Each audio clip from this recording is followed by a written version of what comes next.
August 13th, 2021, Shawn VanDiver sends a text to his friend Lucky, stuck in Afghanistan. Are you okay?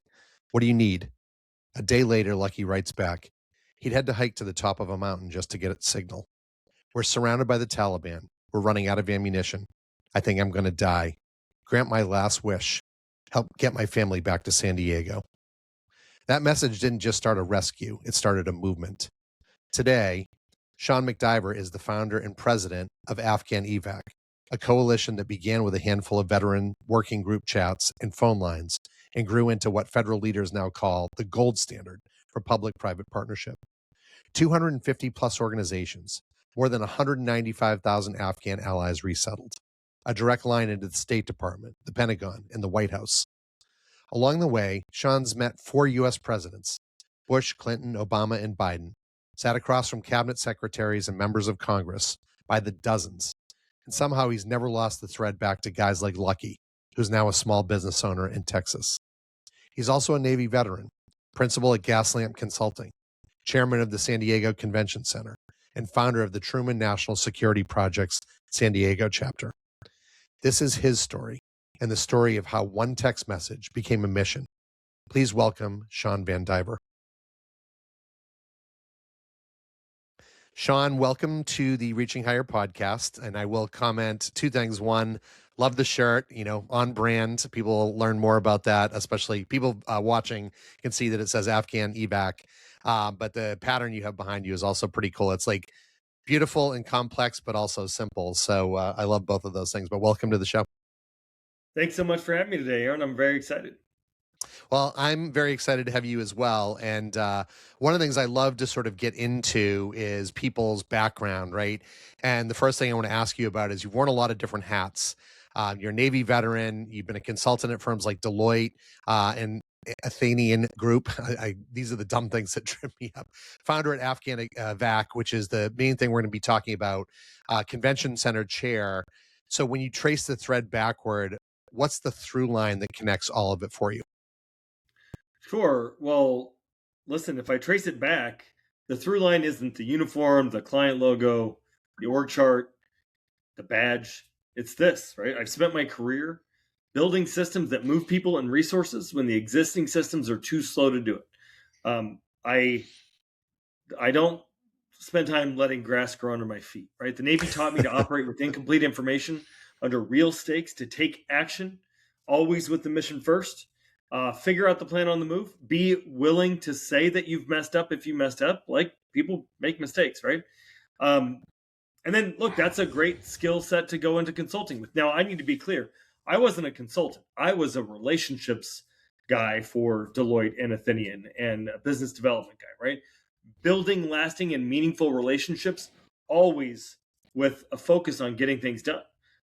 Translating strategy into execution inside large, often really bureaucratic institutions, and how to get people who don't report to you to move in the same direction anyway.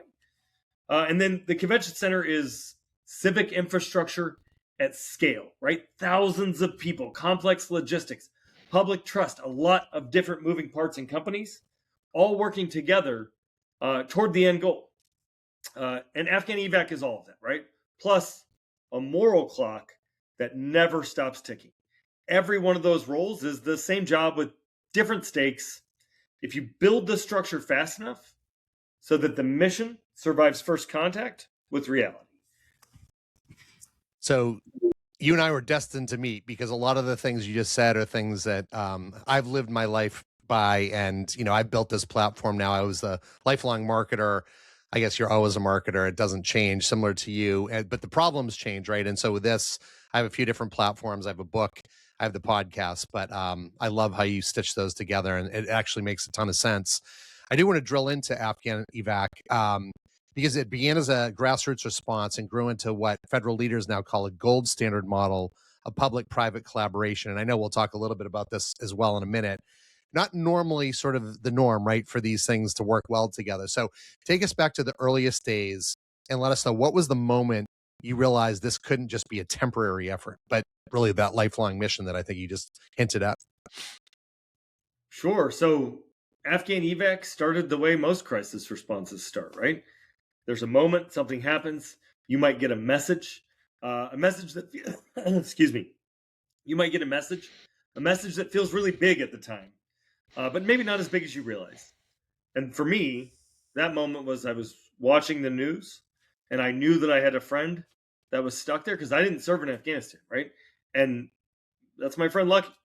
Lucky texted, I had texted Lucky on probably August 13th, and I said, "Hey man, are you okay? Do you need help? I'm, let me know what you need." And it was a couple days, well, it was a day. He texted me, "Hey brother, I'm sorry it took me so long to get back to you. I had to walk to the top of a mountain to get service." And then he quickly pivoted. "We're surrounded by the Taliban. We're running out of ammunition. I think I'm going to die. Will you grant my last wish and help get my family back to San Diego?" That then started me telling his story on social media, me reaching out. The first thing I did was reach out to Congressman Scott Peters and ask him if he could provide some funding and some help and connections. I got dropped into like 40 different group chats. And in August of 2021, a handful of us, mostly veterans, or we thought it was mostly veterans at that time, we all started fielding calls from folks like Lucky, right, and their families who were stuck outside the airport gates or stuck somewhere in Afghanistan. We were connecting them with anyone who still had the ability to try to get them in. And look, the moment that I knew that this wasn't a 2-week project, because that's what we thought we would do this until the withdrawal and the cavalry would arrive and we would pivot to resettlement, right? We would pivot to welcoming everybody home. But it was clear at the end of August that pivot wasn't happening. We didn't get everybody out. We needed to make sure we could still do that. The cameras left Kabul. The promise didn't.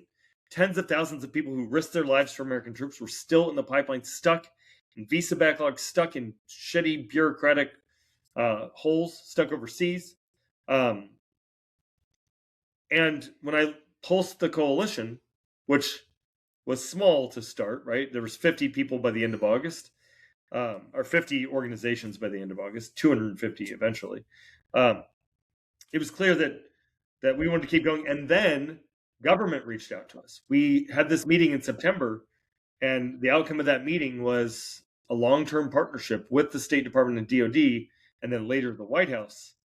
And it was clear to me that everybody had the same goal. We all wanted to keep growing in that same direction. Well, I'll tell you a couple of things. One, your story about Lucky made the hair stand up on the back of my neck, because I can't imagine getting that message and being like, "Oh my God, what do I do to save my friend?" Right. And then the fact that you acted on it and 0% shocked. But I do want to touch on a couple of the stats you just mentioned. One of which is that, the Afghan evac now spans 250 plus organizations of various allies. But this is the real big one that, you touched on, helping people. Apparently, and I'm sure it's north of this now, you've helped resettle more than 195,000 Afghan allies. And so how do you keep that many partners rowing in the same direction without the whole thing collapsing under its own weight? And I know your sort of backstory alludes to the fact that this has been your lifelong mission, but that's a lot of organizations and a lot of people in a very highly polarized, or at least, a lot of tension, right? Because it's like you're dealing with people's lives here. And in the beginning, it was people's lives in danger, like literally of death. So tell us a little bit more about that. Sure. So look, it was 250 people at our peak, right? A lot of those organizations have gone away now. They've either collapsed into one another, or this work is really hard. So right now, I couldn't even tell you how many organizations we have. We still have a lot, but the truth is you don't hold that many organizations together with charisma, right? You hold it together with clarity. Right. Proactive communications, creating systems. We had a questions form. We had a form for everything. I love a Google form. And everybody in the coalition knows the mission. Keeping faith with the Afghans who stood with us, and everybody knows their lane, right? It was really important that we give people the tools if they didn't already have them. We connect people. We were very clear that we didn't direct anybody. We were not legal experts, but we knew that everybody needed a lawyer. And legal organizations do legal work. Veterans service organizations do outreach and trust building. Faith groups do resettlement and community integration. Resettlement agencies handle the resettlement, right? We don't ask a food bank to do immigration law. We don't ask a law firm to run casework logistics. We don't ask we don't ask an attorney to get somebody out of Afghanistan. The other piece is information, right? We over communicate, regular convenings, shared data, no surprises. And we tried to make sure that everybody was operating from the same sheet of music, because what happens in these crises is people will weaponize information, right? Weaponize access to information or access to government. We democratized the access to the White House, the State Department, DOD. And now not everybody in the coalition could be at every meeting. But because of the systems that we created, we made sure that everybody's questions got answered, and everybody had an opportunity to get access to the same level of success. And honestly, the last piece is ego management, right? My own included. Nobody in the coalition gets to own the win. The Afghan families own the win. They're the ones taking on the danger. They're the ones that were getting themselves out of the airport. We just provided a little bit of wayfinding. We just provided a little bit of clarity on what things meant. And we don't keep score, right? When you keep score, that sort of antithetical to what you're trying to do, right? Yeah, if you're keeping score. But we keep score. The only number that matters is that 195,000 number, which is now more like 210 or 215,000. We don't really know because the government doesn't share information anymore. And I need to be so clear. AfghanEvac was not moving people. We worked with government to create the mechanisms that move people. We made sure that what we had was the trust of Afghans, and we have Afghans trust more than any other organization. But we try to spread that around because there's so many organizations doing so much good work. And then we helped government understand. We took the reality on the ground and brought it to the highest levels of government and did it in a rapid fashion, taking away all of the bureaucratic layers that add their little filters on it that totally create a game of telephone and change the message. Well, I appreciate the distinction, but I would argue that, if your goal is scale, which it seems like it has been, that it's immaterial that you were the ones that moved or not, right? It's the setting the table of and allowing for all of the different processes to happen, which was really the most important piece. Another little sidebar, and anyone that's not watching this can't see it, but Shawn has some amazing tattoos on both arms. So I would encourage people to go and watch this on YouTube after the fact, because, his tattoos are impressive.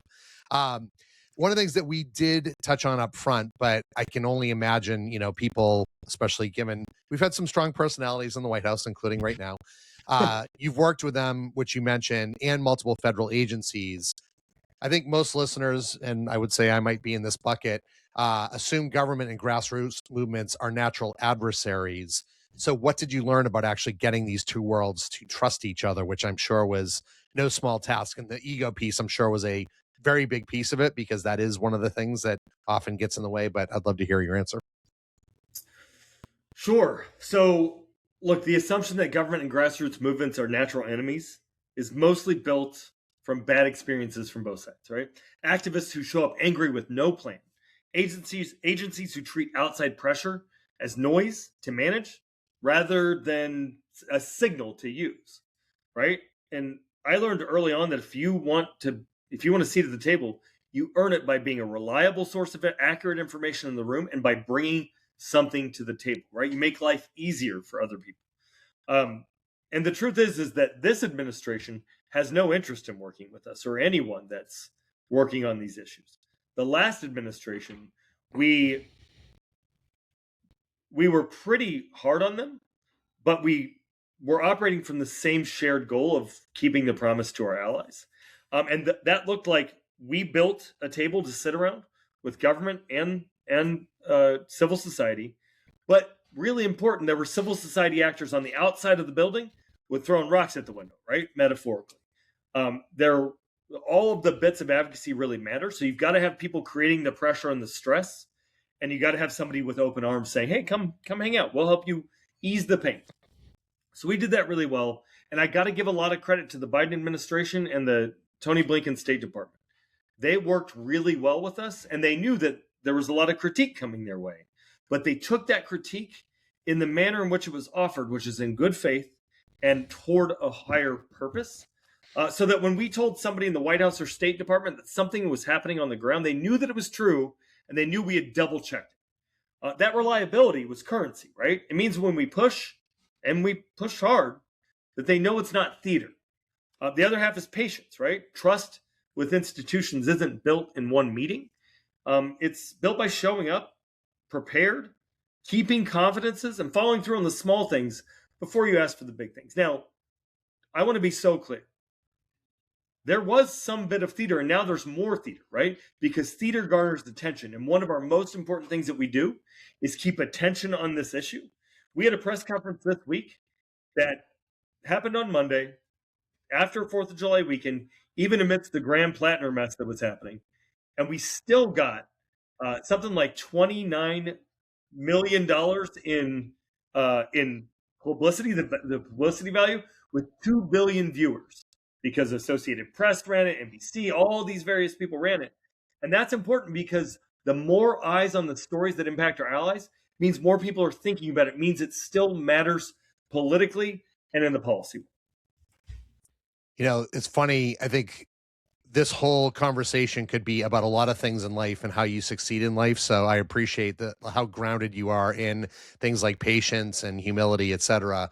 And then for people listening in, we're recording this on the 8th of July. It's probably going to broadcast a couple weeks later, but for context, and the Platinum news was pretty big. So that was definitely impressive that you all broke through. I do want to talk about another component, which I'm sure you think about a lot, right? This work carries real human stakes. Like you're you're involved in north of 200,000 different people's lives, families, which I think also, I don't know if you're married or have kids or not, but anytime you sit in that role, right, it adds another level of responsibility as a dad, as a husband, coworker. But, with these promises made, lives in the balance, and I know you said that you don't physically move them, but you're the ones that are orchestrating the relocations. How do you personally hold the weight of that without burning out, and what do you do to stay grounded? I know you mentioned the humility part up front, but I don't think a lot of people would accuse me of having humility, but I think I feel like I do. And look, I won't pretend that this work doesn't take it out of you, right? You're talking to families whose loved ones are in danger. And some weeks the answers you can give them are not good enough. And right now, in particular, the answers aren't good enough. That everything is stopped, everything's fallen apart. A good example is the family of Nazir Pakhtiwal, who died after less than 24 hours in ICE custody. That's the story that we were pushing this week, because ICE is trying to obfuscate his autopsy. They don't want to release his autopsy. And sitting with his wife and their kids and his brother, that's really hard. And look, I've learned to hold the weight by separating what I can control from what I can't, and making sure that if there's action that I can take, that I take it. And I weigh the value of these things. I make sure to first consult with a family member or, the people who are most impacted by this. If they want us to make it a big deal, we will. If they just want a hug, or if they just want somebody to sit with them, we do that too. But I really think about what I can control and what I can't. That's Navy training, right? That's not a personal virtue. And by letting myself actually register the wins, we're really proud of what we've accomplished. And we know that we're different than other organizations, right? Every family that gets out, every case that resolves, I try to sit with it and think about it for a little while instead of just moving on to the next fire. Now, you asked me if I had a family. I was married at the beginning of this. I'm not now. AfghanEvac definitely contributed to that, but that was a good thing. We're both much happier now. My kids, I have 2 kids, a 6-year-old and a 17-year-old. They ground me. Time out on the water grounds me. There's nothing like being on a sailboat or any kind of boat with no signal to remind you that the world will still be there when you get back. And look, I have an incredible team, both on the AfghanEvac team and across the broader coalition and our partners, all of whom I trust, which means I don't carry it all alone. That's probably the most important lesson, right? Is you've got to share the load of this work. And AfghanEvac has always prioritized resilience. Since day one, we've talked a lot about resilience and getting the help that you need, both for our advocates and for the Afghans that we work with. Both are really important. And even today, we talk a lot to the Afghans that we support, because this government would like for them to not succeed. They'd like for them to do something that gives them an excuse to say these guys are bad. So we talk a lot about getting the help that you need, talking about it, both with our coalition and with the folks that we support.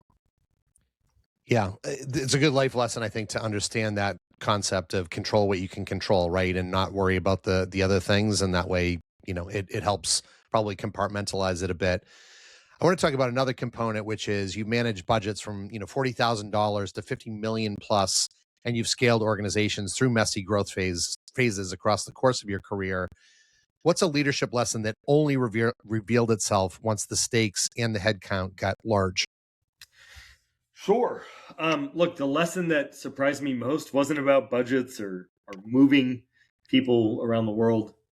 It was about egos, right? When you scale a coalition, you accumulate so many talented, driven people who all genuinely want the same outcome. People who want to get their person or their people from point A to point B to safety and prosperity, to the American dream they were promised. And every single one of them wants to lead and wants some recognition for it too. They deserve recognition for it, right? That's not a character flaw, right? That's usually what gets people to show up in the first place, is whatever it is, whatever impact that this Afghan family or these folks had on them. That's a genuine feature, not a bug. The leadership lesson is learning to tell the difference between someone who needs a little credit to keep going hard and doing unglamorous work, and someone who's quietly drifting away from the mission toward themselves, right? Most of it's not malicious. Most people get a little too focused on their own role. They still care about the outcome, and you don't fix it by beating them up, right? You fix it by redirecting. Sometimes you just got to let people beat you up. Sometimes you got to let people give them a lane where their ego and the mission point the same direction. And every so often you run into someone who's a lot more interested in the cameras and themselves than they are in the mission, right? So I don't spend a lot of energy hiding that or managing it quietly. I let the world see who those people are. So like people will come at me in meetings or come at other people in meetings. And usually if it's me, it's like, whatever, we just ignore it. We don't tolerate, we had to create a code of conduct because people were kind of being jerks to each other. And the world is usually pretty good at seeing who's in things for the mission versus themselves. It's not my job to shield people from that scrutiny. It's to make sure that I get nothing I do gets in the way of that scrutiny, right? And that's been really challenging, right? Because a lot of people were giving a lot of themselves, and then you would have people that were coming in and shit disturbing for no reason. And almost always it came back. It wasn't malicious, right? It came back to they were frustrated because they couldn't get their person out. And I understand that. And so we would try to help them. But there were some people who just couldn't get with the program. And that sucks, right? And I think we've only ever thrown like 2 people out of the coalition. And that's a big decision. We don't like to make that decision, but nobody's entitled to be here. And that's also why we try to put everything we do out publicly, because I don't care who you are. If there's an Afghan on the other side of you, you deserve to have the good information. They deserve to have the good information that we're putting out. And we try to make sure to disabuse anybody of any bad information. It's a really healthy approach. And I'm not shocked. I really like the way you think about it. And I've had to serve in similar roles, right, where I'm a bit of an alpha, and I try to keep my ego in check, but I've had to, really focus the light on other people and do a lot of those things that you're suggesting. And it's not always that easy, but incredibly effective when you do it. I do want to talk about something that I think is probably the elephant in the room, right? And that is that right now, a lot of, I'd say people in the world, it's definitely people in the US, feel paralyzed by the size of the world's problems right now, whether that's climate change, whether that's the tribalism that's happening, whether it's, the economic, all the prices rising, inflation. It's really difficult. You don't seem to be fazed by this. So where does your optimism come from? And is it something you've had to actively build or defend over the course of your, especially the last few years, but over the course of your life? Look, I choose optimism the same way I choose to show up to work every day, right? Deliberately, because pessimism has never once resettled a single family. We've never gotten anything done through pessimism, right? But that optimism isn't naive. It's not free. We have to build and defend it, right? And look, it's really hard right now. What I try to remember is that the Trump administration, this current U.S. government policies, it's all temporary.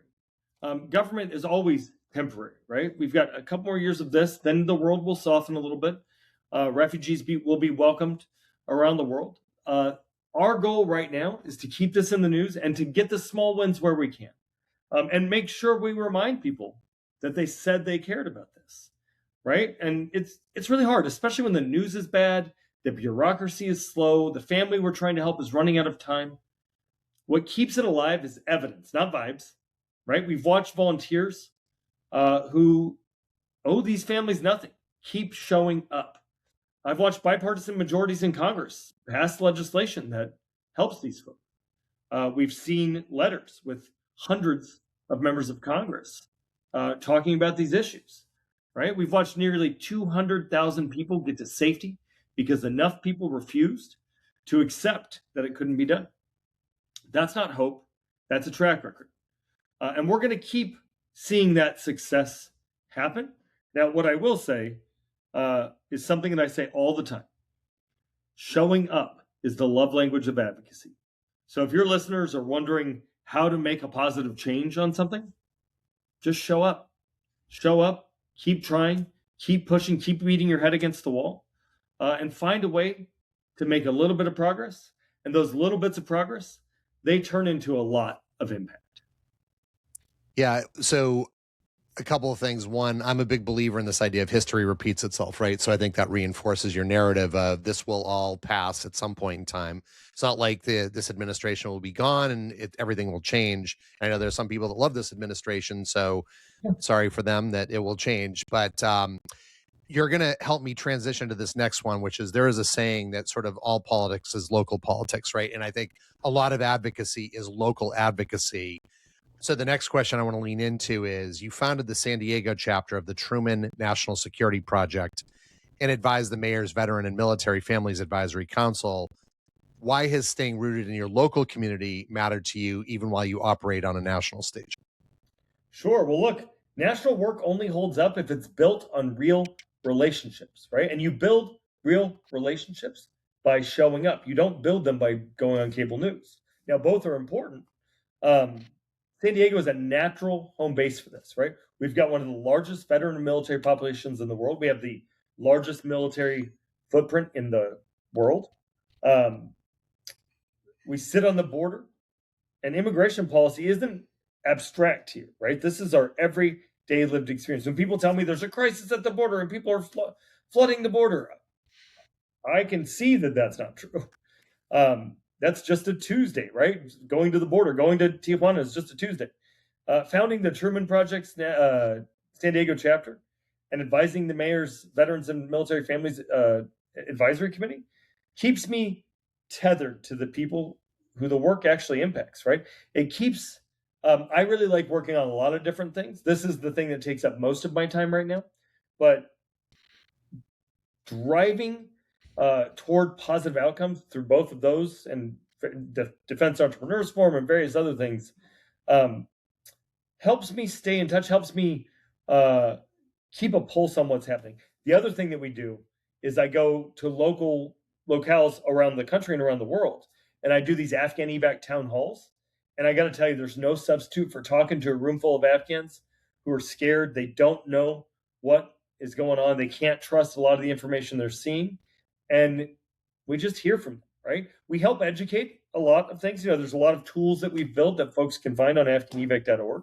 But a lot of it is hearing their stories and then taking that and turning that into a narrative for people in Congress to hear or people on cable news. But it all starts by paying attention to what's happening in your backyard and in your front yard. Yeah, no, that's good advice. And I'm a big believer in, trying to help in both cases, right? It's a little bit like the way we have Congress where it represents the states, it represents the country. And so the more you can have a foot in both camps, local and national, I think can be really helpful from a maximizing your impact. One thing I do want to touch on, and I know you've nodded to a few of the people, we started with the story about Lucky, but when you think about the Afghan allies and the volunteers who made all of what you've done happen, is there a particular person or story that stayed with you and reshaped how you see the work? Well, there's a couple, right? I'll give you one advocate and one Afghan. There's a grandma named Judy in Rochester, New York, and her colleague Ellen. And there are a ton of Afghans in the Rochester area because these two women refuse to quit.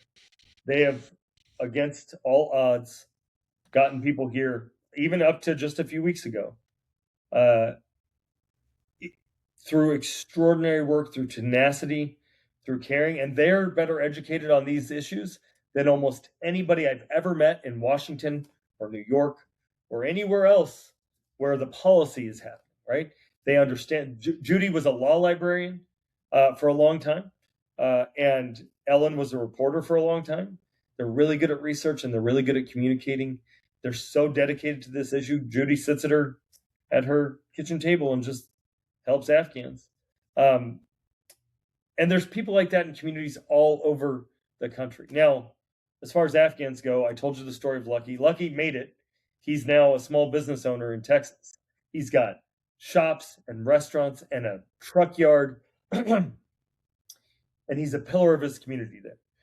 There's some Afghans I haven't talked about yet. There's Tamim, who found me on the internet, and I got to be there when his family was one of the last families to be reunified, January 17th, 2025, at Newark Airport. He hadn't seen his son or wife in almost 4 years. And seeing him before, and the stress that was racking his body, and seeing him the moment that he reunified with his family was really extraordinary. And like 9 months and 2 weeks after they arrived, I got a picture of a healthy new baby that they just had. They added an American citizen to their family. It's really wonderful. Then there's the case of a man named Syed. Syed was following all the rules. He served alongside our country. He was a SIV applicant who had crossed through CBP-1 lawfully. He was going through all of his immigration court stuff that he had to do because our country makes it hard. And ICE snatched him up. Somebody sent me a video. I didn't know Syed before. Somebody sent me a video of him, and we helped make that video go viral. And that inspired our Battle Buddies program, where veterans, frontline civilians, or anybody who's been involved in this evacuation work can sign up at AfghanEvac.org/battlebuddies. And it's a program that is joint between us and Iraq and Afghanistan Veterans of America. And what Battle Buddies do is they show up shoulder to shoulder in the immigration court and in any immigration interaction with the United States government, with these allies who stood shoulder to shoulder with us for decades in Afghanistan. And it's not a protest. We're showing up to show solidarity and presence. And so far, we have 100% record of success. 100%. Nobody's ever been detained with us. Nobody's ever been ordered deported with us. And finally, there's a young woman named Florence. Florence was the captain of the Afghan girls robotics team. She made it here without any of her family. And her tenacity has led her to speaking at the UN. She's now going into her 3rd year at the Massachusetts Institute of Technology. She wants to be the first Afghan woman astronaut, and she's well on her way. She's hitting all the internships she needs to. She's meeting all the right people. A lot of people are invested in her success, but her family's still not here. She hasn't had a hug from her mom since she was 15 years old. And then the last one, I said Florence is going to be the last one. Let me tell you about Sweda. Sweda came here with one of her kids. She left 2 of them behind. She's been fighting day in and day out, every single day, to get those family members here. She worked for with the American DEA, with the Afghan equivalent, and she put a lot of criminals and Taliban folks away. Her family's in danger, and the United States government has rope-a-doped her several times on getting her kids here, in the Biden administration and the Trump administration. And her strength of character, the strength of character that all of these folks demonstrate, has really made an extraordinary impact on me. So every day I wake up, I think about Tamim and Judy and Ellen and Lucky and Florence and Syed and Sweda and so many more people. Nazir, who I talked about earlier, who lost his life after fighting our war for us. I think about all these people, and they've made such an extraordinary impact on us, and they help us inform the work that we do, right? AfghanEvac differentiates ourselves because it's not just people in Washington thinking about what would be best for these immigrants, right? It's us talking directly to these populations, helping inform them about the opportunities and the various things. But these people have their own agency. They don't need us. We're trying to be additive. We're trying to make sure that we're lifting up their voices. And the fact that we have a lot of veterans involved helps with that, right? The American public trusts veterans. We wish that the current administration would trust veterans and restart all of these programs so that all of those people can get the help that they need.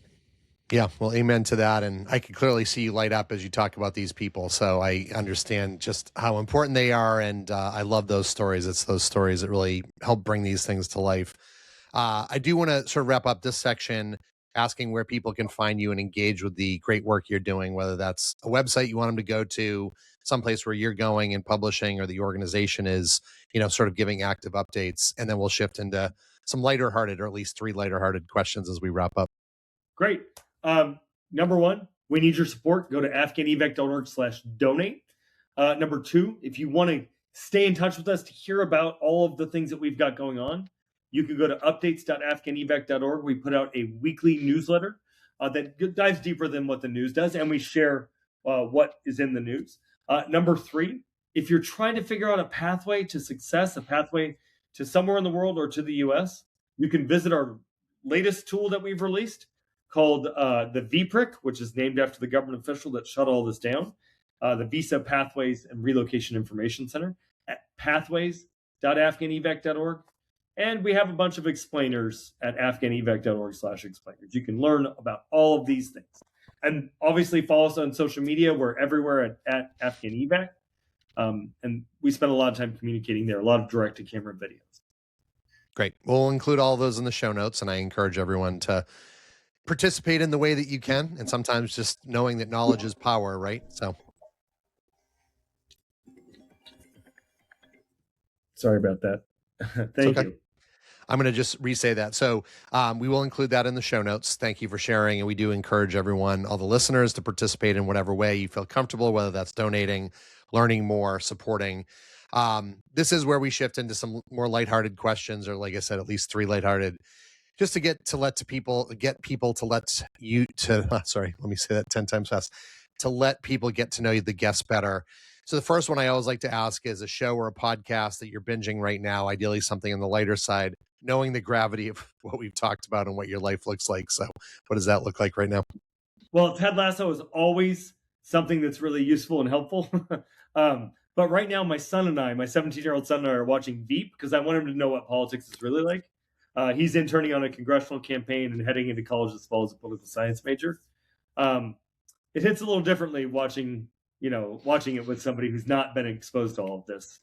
He has been as a child. But we're also watching The Boys, which honestly feels like less of an escape from politics these days than a documentary.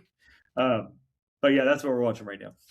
So great selections, and I'm excited. We do have a season 4 of Ted Lasso coming out after a multi-year hiatus, and there are a lot of good life lessons. Ironically, my wife and I, for the first time, are also watching Veep right now. So Julie Louis-Dreyfus, she's amazing. The writing is amazing.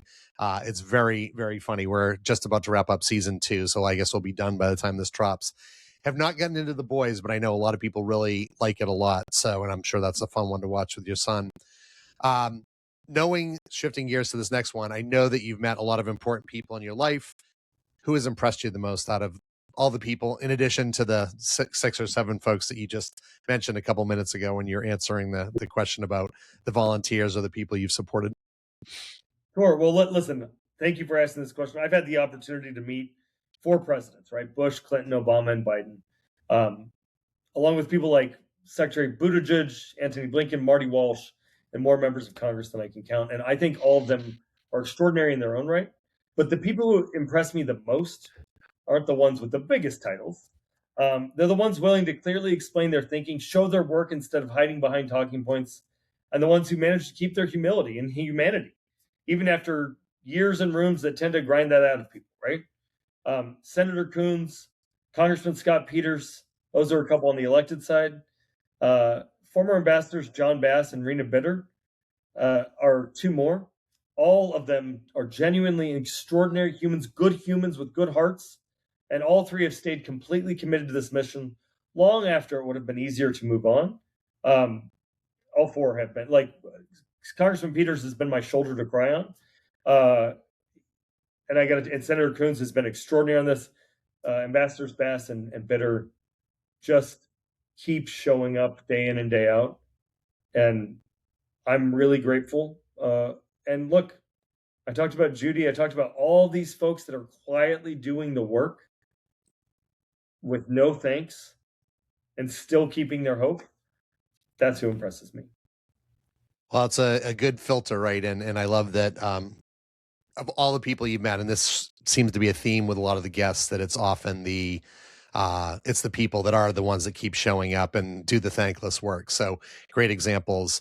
This is the heavier one, but I always like to know, biggest regret in your life. Sure. Look, it's that we didn't push hard enough, right? On family reunification, on legislation that would have mattered. We spent a lot of energy trying to play nicely during the last Biden administration. We think it worked. We got 200,000 people out, working the inside game, trusting the process, pushing. But I always wonder if we could have gotten more done if we were willing to burn a few more bridges or push a little bit harder.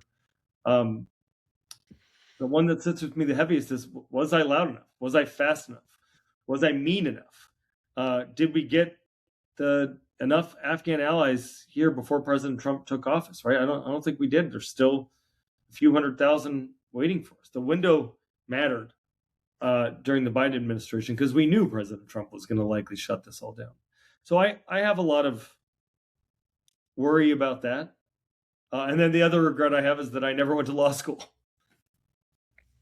Sounds like you probably get that law degree in your life experience, so that one got solved. But it's interesting. It brings to mind, I don't know if you ever watched the movie Schindler's List. His biggest regret in the movie, played by Liam Neeson, is he's on the train tracks crying about the fact that he could have, done more and whatever. So I'm sure that weighs heavy. But I will say personally, thank you for the 200,000 you've saved, and I know you'll go on to save more, and hopefully there will be more opportunities after this. We didn't save them; they saved themselves. We just gave they did, but you played a role in facilitating, and that counts for a lot, right? So I know that sometimes when you advocate for people and you make life easier for them or make the path easier, that goes a long way to helping to empower them. So kudos to you and the team for doing that. Last question, and this is a lighthearted one, which is always nice to end on, but which band or artist concert, ideally one that you could no longer go see, would you have most liked to have attended? Without question, it's the Dead Kennedys.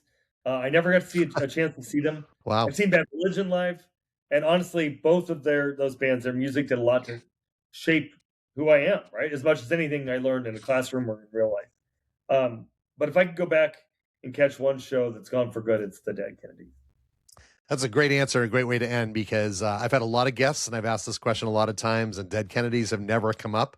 So it just sort of, I think it's fitting for you, Shawn. And Shawn, thank you again for all you do, for all that AfghanEvac does. And thank you for being a guest on the show today. Thanks so much, Aaron. This has been great.